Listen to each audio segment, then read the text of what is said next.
Voltamos com o segundo bloco do Ação Nacional, o tema de hoje, Educação em Libras. Eu recebo aqui a doutora Renata Leme, neuropsicóloga e analista do comportamento, e a Doane Bertan, professora bilíngue, idealizadora e responsável pelo canal Sala 8. Nós vamos mostrar aqui vídeos, dona Doane, do canal Sala 8, vídeos interessantíssimos, aliás, vídeos que estão fazendo aí você ganhar muito sucesso. Eu ia falar dinheiro, né?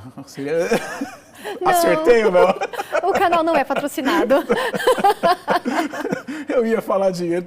Mas nem tudo é dinheiro, né? Eu ganho Então, satisfação Dona, de poder ajudar os alunos. A Priscila até me lembra aqui, foi muito bem, foi pontual, Pri. Então é o momento, então vamos patrocinar ou não tem o interesse?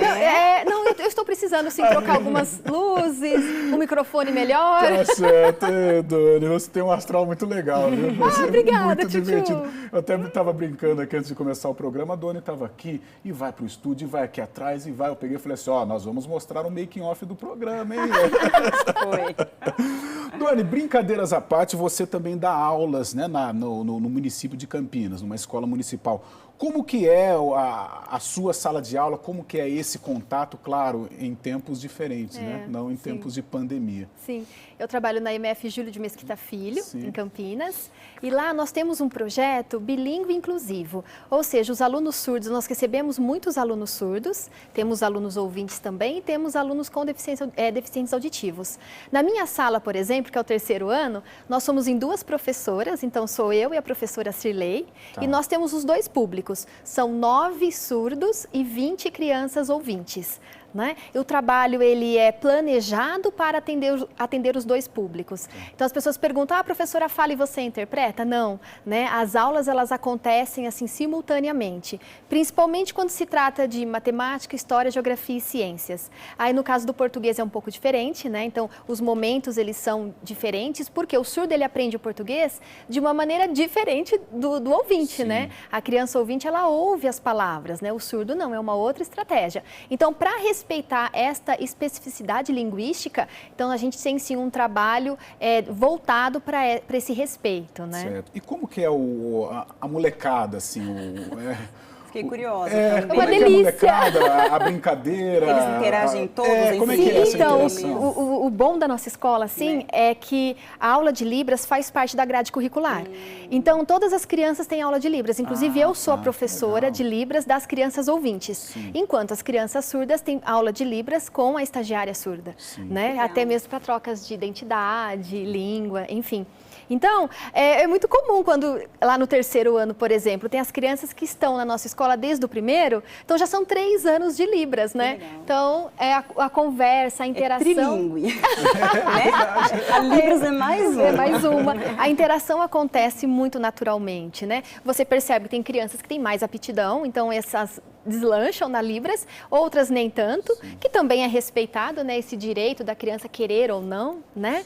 Mas todas elas têm as aulas, sim, e você vê bastante trocas entre surdos e ouvintes. Olha só, que legal. Porque a comunicação é importante ter, né? Essa troca, Pois essa questão, o comportamento verbal que a gente fala. Deve ser interessante, assim, o bate-papo, a brincadeira. Precisa ter o assim, ouvinte, precisa ter aquele que vai responder, né? Essa troca é Tem importante. momentos que são 2 crianças ouvintes fazendo Libras, falando em Libras. Né? E você fala, nossa, isso é muito legal. Ô, Dani, até perguntei para você com relação às terminologias, e você pode me corrigir, você fique à vontade. Eu até perguntei se eu posso falar o surdo, e você disse que eles recebem super bem, Sim, né? sim. E eles até gostam, ou de repente fala que é deficiente auditivo, eles não gostam. Não gosta. Realmente, o surdo ele se identifica como um sujeito surdo que não ouviu e que o fato de não ouvir não traz a ele uma deficiência. Tá. Ele simplesmente não ouve e para um padrão de normalidade social, ele até pode ser o deficiente, mas ele não se vê como um deficiente. E também vem por conta da nomenclatura, né? A palavra deficiente no nosso dicionário, ela traz a conotação de incapacidade. Então, justamente para não estar associado a um incapaz, que a gente usa assim o termo surdo. Certo. Então, é o termo correto. E hoje a gente tem muita abertura com relação às Libras, né? tivemos a nossa primeira-dama, né, no dia da posse do presidente. Em outras situações, eu trabalho também com esporte. Nas entrevistas coletivas, vários clubes estão adotando essa situação de um treinador, de um jogador estar dando a entrevista, está concedendo a entrevista, e tem lá um professor de Libras também dando as declarações do treinador. Então, é algo que está tendo muita abertura, realmente. Não sei se eu posso dizer o mercado, né? Não sei se é até agressivo esse termo, mas é algo que está crescendo, está muito em evidência, né? Sim, sim. E é bom, porque faz parte da acessibilidade, né? Então, a gente também tem que saber incluir as pessoas que, no caso, falam em Libras, né? E não só esperar deles também uma inclusão na nossa sociedade. E, de qualquer maneira, eu posso até falar mercado, porque abre portas, né? Por exemplo, para você... Né? Para outros profissionais, né? que podem desenvolver Existe uma valorização desse profissional, não é mais só o voluntário como antes, né? Não, a pessoa ela tem que estudar muito, ela tem que se dedicar a essa profissão. É um profissional tradutor e intérprete, assim como de outras línguas, né? Então, sim, é importante ter essa valorização e esse reconhecimento. Com certeza. Vamos ver um VTzinho, então? O ministro do STF suspendeu o decreto do governo federal que determina a criação de escolas especiais para alunos com deficiência. Vamos ver. A suspensão do decreto atende a um pedido do Partido Socialista Brasileiro, que entrou com uma ação no STF. Segundo o partido, a criação de ambiente especial para alunos com deficiência vai de encontro com a educação inclusiva, já estabelecida desde 2008 e que dá prioridade de matrícula aos estudantes especiais em escolas regulares. Criar escolas especiais é uma forma de discriminação e segregação. Ao decidir pela suspensão das novas regras do Ministério da Educação sobre educação especial, o ministro do Supremo Tribunal Federal, Dias Toffoli, entendeu que o decreto impõe uma nova política educacional com a criação de escolas especiais. Além disso, o ministro citou a Constituição Federal, que garante o atendimento especializado a esses estudantes, preferencialmente em rede de ensino regular. O ministro ressaltou ainda que o país assumiu o compromisso com a Convenção Internacional sobre os Direitos Humanos das Pessoas com Deficiência, para garantir uma educação inclusiva. O ministro Dias Toffoli pediu informações à Presidência da República sobre o decreto, que terá 3 dias para responder. A decisão do ministro Dias Toffoli deve ser referendada pelo plenário no dia 11 deste mês. Então vamos lá, meninas, vamos repercutir um pouco esse VT para vocês que estão diretamente envolvidas com as dificuldades encontradas dessas pessoas que precisam de educação especial. Isso é bom ou ruim? Juntar todos ou separar para dar aí essa educação especial? As duas fiquem à vontade, Doane e Renata, por favor. Bom, vamos lá. Primeiro é preciso entender o que é inclusão, né? E o que é a inclusão dentro do ambiente educacional. Então, se a gente parte do princípio de que inclusão é estar todo mundo junto, independente se a criança está desenvolvendo ou não, então esse é um tipo de inclusão que, no caso, seria importante que todas estivessem juntas. Porém, a gente tem que ter muito claro que a escola ela não é só essas interações sociais, né? A escola também tem um princípio de ensinar, de contribuir com os processos de ensino-aprendizagem das crianças, né? O quanto as crianças estão aprendendo neste ambiente? Sim. Ele está sendo realmente inclusivo para o aprendizado ou não? Então, a gente tem que ter cuidado com isso. Uma outra coisa que acontece muito no nosso país, e eu vejo que é por isso que a inclusão não funciona, é a falta de representatividade. Quando alguém perguntou para uma criança, para um adolescente, para um adulto surdo e disse assim, o que você prefere? Né? Porque somos nós que não temos deficiências defendendo e decidindo por eles. Sim. E a gente sabe que não é bem assim. Bom, eu como professora de surdos, eu não sou surda, eu vou dar o meu melhor, seja na escola regular, seja na escola especializada ou lá embaixo da árvore, que eu também levo os meus alunos para debaixo da árvore. Né? Mas eu quero que o meu aluno ele se sinta bem no ambiente que ele escolher. Então, a representatividade, ela falta e muito no nosso país. Então, é preciso, sim, que as pessoas tenham o direito de escolha. A gente entende que é um país democrático porque tem urna, né? Porque tem eleição, porque tem urna eletrônica. E não é só isso, né? A democracia ela tem que ser feita o tempo todo, sim, não só no período de eleição. E cadê essas pessoas decidindo por elas, né? O que eu entendo é que a política ela deveria ser aberta para direitos de escolha, porque tem sim aquele público que deseja estar na escola inclusiva. E que bom, né? Ele será muito bem recebido. Mas também tem aquele público que precisa e deseja, principalmente, estar numa escola especializada. E aí eu defendo também que a gente troque esse termo de especial para especializada. Né? A conotação especial na nossa língua portuguesa, ela dá abertura para outras interpretações. No caso da especializada, não. Eu sou uma professora que trabalho com crianças surdas, né? E sou especializada no ensino bilíngue português-libras. Eu não sou especial, né? Eu não sou uma professora especial, eu sou uma professora especializada, né? Então, essa escola, ela tem que ter essa denominação, escola especializada, né? E o direito de escolha ele tem que prevalecer. Com certeza. Doutora? Bom, eu vou falar, concordo, né, porque a Doane está colocando, e queria falar um pouco sobre a ótica da análise do comportamento, tá? A análise do comportamento, assim, muitos estudos, eles reforçam a importância dessa ciência no trabalho com crianças autistas, tá? E se a gente for pensar em outros países, a análise do comportamento, ela está dentro da escola, ela não está num consultório médico, ela não está na área da saúde como acontece aqui no Brasil.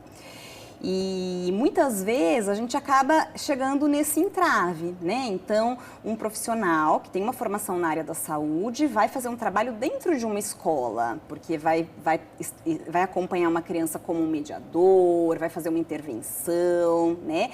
E aí a gente fica aí analisando, né, qual é o lugar de cada um, porque no fundo eu acho que essa questão da inclusão traz também, na minha percepção e na minha experiência, o quanto às vezes eu determino que precisa existir inclusão, mas nem sempre eu dou essa formação para os profissionais que vão receber essas crianças, né? Então, eu não acho que é somente você determinar numa lei que a criança precisa ser incluída, a gente já sabe, né? Mas eu vejo professores desesperados, mas como é que eu faço? Renata, né? Ele não vem para o grupo, Renata, ele não senta na carteira, né? Então, a gente tem uma técnica, né? A gente tem estratégias para trabalhar com essas crianças. E aí eu acho que entra no que a Doane está colocando. Às vezes, algumas crianças, elas serão beneficiadas, de repente, num lugar que é especializado, que sabe trabalhar, né, aquelas questões. Ou ela quer também, ou a família quer, né? E vai sofrer muito, de repente, numa escola regular, porque ela realmente não dá conta, porque a escola também, às vezes, não consegue, não tem, né, o que ela de fato precisa. A qualificação dos profissionais, como você salientou porque também. é o que a Doane colocou, ela é especialista, né, em Libras, né? Eu sou especialista em análise do comportamento. E às vezes cada criança vai precisar de um tipo de especialista que essas escolas precisariam ter, né? Entendi que você falou, às vezes o professor também ele não tem o tato, ele não sabe, né? Ele não sabe o que fazer. Então, a gente defende, as pessoas elas definem a questão da inclusão por laudos, né? E eu volto a dizer, eu não dou aula para laudos, eu dou aula para crianças, né? E dos meus 9 alunos surdos, cada um tem o seu jeitinho, a sua especificidade. Então, nós, enquanto escola, a gente tem sim que atender o coletivo, mas na exclusividade. Poxa, por que eu não estou conseguindo atender o meu aluno na exclusividade? Tem alguma coisa errada? É o número de alunos? É um número um número grande? Não dá para atender nessa exclusividade? Então está errado essa quantidade de alunos dentro da sala de aula. Então tudo tem que ser revisto e repensado, né? A gente fala, a Carta Maior, né, brasileira, que é a nossa Constituição, já diz que a escola é para todos. Então ela já é para todos e todos serão muito bem recebidos. No entanto, quando tem especificidades assim e que a gente consegue trabalhar de acordo com um profissional especializado, é preciso que a escola receba essa rede de apoio também. Porque você colocar todo mundo numa sala de aula e dizer que isso é inclusão, não, isso não é inclusão. E a gente teve com o exemplo da pandemia, né? Cada um no seu lugar e nós conectados, conversando, fazendo muitos trabalhos e à distância. Mas o que fez nós estarmos conectados e incluídos, né? Foi a comunicação. Então, nós tínhamos ali a internet a nosso favor, as ferramentas, né? Então, um celular, um computador a nosso favor e, principalmente, a mesma língua. Nós falamos a mesma língua, então nós conseguimos estar incluídos, né? Diferente de você estar num espaço físico. Então, no caso dos alunos surdos, tem ali uma criança surda Todas as outras crianças ouvintes, essa criança conversa com quem? Essa criança se sentirá incluída quando? Isso é claro que não vai acontecer. Aí eles falam né? que é inclusão. Ah, mas tem o professor. Isso. Mas a criança não vai conversar com os amigos? O adolescente ele não tem o direito de conversar com os amigos? Né? Então você tira o direito da criança de se desenvolver linguisticamente. Isso não pode acontecer. Então é preciso repensar a inclusão. Aliás, eu digo mais, é preciso repensar o sistema educacional. Isso, de todo mundo fechado numa sala, que toca um sino e troca de português para matemática, isso também precisa ser revisto.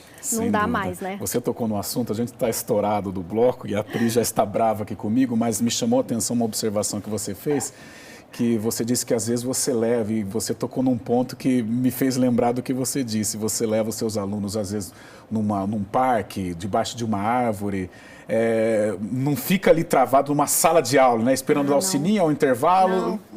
Não dá. Eu adoro fazer receita com as crianças, né? Eu sou uma negação na cozinha. Em casa nada funciona, gente, é verdade. Nenhum bolo dá certo. Mas na escola eles dão certos. Eu acho que é a magia das crianças, né? E aí, então, eu trabalho muitos conteúdos escolares, a gente consegue trabalhar fazendo uma simples receita, né? E a criança vem e quebra o ovo e mexe. Então, essa interação, sabe? É fazer uma escola mais prática. Mas e sabe menos por que dá conteudista. certo? Porque você falou e a gente batia um papo antes sobre a empatia, sobre o amor. Então você vai para a escola, você vai transbordando amor. Então dá certo na sua casa. Eu vou com a minha criança. Você vai com Como que a minha criança gostaria de aprender, né? E às vezes em casa você já está no seu cantinho e tal, não vai dar certo. O amor cura tudo, resolve tudo. Acredito que sim. Gente, está muito bom esse Ação Nacional. O tema de hoje, Educação em Libras. Eu estou aqui com a doutora Renata Leme e com a Doane Bertan, professora bilíngue. Já, Doane, nós vamos falar do seu canal, o Sala 8, que está fazendo muito sucesso. O intervalo é rapidinho, já, muito assunto pertinente, muito assunto legal aqui para você.